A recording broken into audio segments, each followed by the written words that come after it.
وَتِلْكَ عَادٌ جَحَدُوا بِآيَاتِ رَبِّهِمْ وَعَصَوْا رُسُلَهُ وَاتَّبَعُوا أَمْرَ كُلِّ جَبَّارٍ عَنِيدٍ۔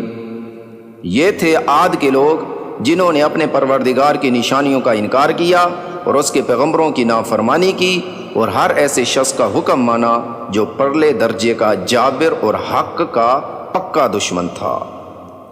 وَأُتْبِعُوا فِي هَذِهِ الدُّنْيَا لَعْنَةً وَيَوْمَ الْقِيَامَةِ أَلَا إِنَّ عَادًا كَفَرُوا رَبَّهُمْ أَلَا بُعْدًا لِعَادٍ قَوْمِ ہود۔